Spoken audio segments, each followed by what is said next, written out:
বন্ধুরা, আজ আমি আমার এই ভিডিওর মাধ্যমে উচ্চ মাধ্যমিক শিক্ষা বিজ্ঞানের সম্পূর্ণ 2025 সালের প্রশ্নপত্র নিয়ে চলে এসেছি। এই প্রশ্নগুলি করলে এখান থেকে তোমাদের যে বড় 40 নম্বরের প্রশ্ন করতে হয়, তো 40ই তোমরা কমন পেয়ে যাবে। আর আমার কোচিং সেন্টারের হোয়াটসঅ্যাপ নাম্বার হলো 9007387901। এখানে দশম থেকে স্নাতক শ্রেণীর বিভিন্ন বিষয়ের উত্তরের পিডিএফ পাওয়া যায়। যাদের প্রয়োজন হবে স্ক্রিনে দেওয়া নাম্বারে হোয়াটসঅ্যাপের মাধ্যমে যোগাযোগ করতে পারবে। তো চলো আমরা ভিডিওটি শুরু করি। তোমাদের প্রথম একের দাগের দুটি প্রশ্ন থাকবে, একটি করতে হবে অথবা থাকবে কোশ্চেন নাম্বার 1-এ তোমাদের নাম্বার বরাদ্দ হচ্ছে 4। আমি মাত্র 3টি প্রশ্ন দিয়েছি। 3টি প্রশ্ন করলে তুমি একটি প্রশ্ন অবশ্যই কমন পেয়ে যাবে। অন্ধ শিশুদের শিক্ষাদান পদ্ধতি সম্পর্কে আলোচনা করো। এটি 4 নম্বরের পড়তে পারে, ব্রেল পদ্ধতিও বলতে পারে অথবা অন্ধ শিশুদের শিক্ষাদান পদ্ধতিও বলতে পারে। এবার এর সঙ্গে অথবা থাকবে সর্বজনীন প্রাথমিক শিক্ষার জন্য প্রয়োজনীয় কয়েকটি পদক্ষেপ, অথবা সর্বশিক্ষা মিশন কি, সর্বশিক্ষা মিশন সফল করতে পশ্চিমবঙ্গ সরকারের উদ্যোগ লেখো। এই যে 3টি প্রশ্ন দিলাম 4 নম্বরের, প্রথম একের দাগেরই এই প্রশ্নটি পড়বে। এই 3টি প্রশ্ন করলে তুমি একটি প্রশ্ন অবশ্যই কমন পেয়ে যাবে। 2-এর দাগের তোমাদের একটি প্রশ্নের উত্তর করতে হবে, তবে দুটো প্রশ্ন থাকবে অথবা থাকবে, এটাও কিন্তু নাম্বার বরাদ্দ 4।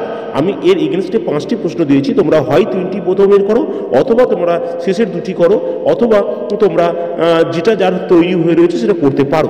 জ্ঞান অর্জনের শিক্ষার উদ্দেশ্য পূরণে বিদ্যালয়ের ভূমিকা সংক্ষেপে আলোচনা করো।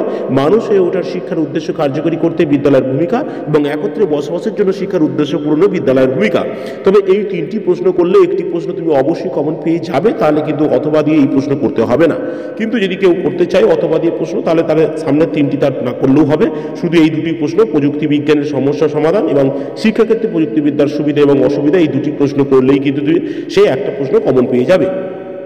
3-এর দাগের তোমাদের 3টি প্রশ্ন পড়বে, 2টি প্রশ্নের উত্তর করতে হবে, তবে একটি অঙ্ক থাকে। আমি এখানে অঙ্কের সাজেশন দিইনি।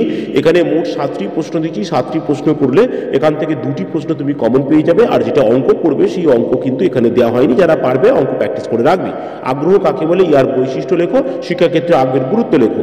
বুদ্ধি কাকে বলে, থ্রাস্টনের বহু উপাদান তত্ত্বটি ব্যাখ্যা করো। পরিণমন কাকে বলে, ইহার বৈশিষ্ট্য এবং শিক্ষাক্ষেত্রে গুরুত্ব লেখো।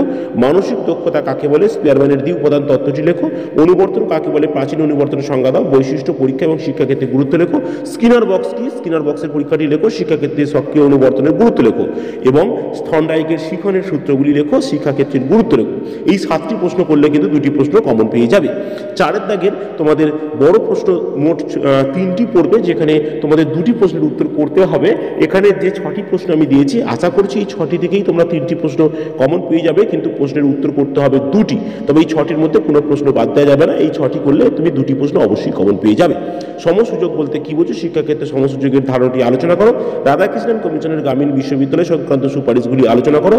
মুদালিয়ার কমিশনের মতে মাধ্যমিক শিক্ষা সংক্রান্ত সুপারিশগুলি লেখো। স্বার্থ প্রভাব বলতে কি বোঝো, প্রাথমিক শিক্ষা সংক্রান্ত কোঠারি কমিশনের সুপারিশগুলি লেখো এবং জাতীয় শিক্ষানীতি 1986 এর মূল সুপারিশগুলি লেখো এবং জাতীয় শিক্ষানীতিতে অপারেশন ব্ল্যাকবোর্ড এবং নবোদয় বিদ্যালয় সম্পর্কে আলোচনা করো।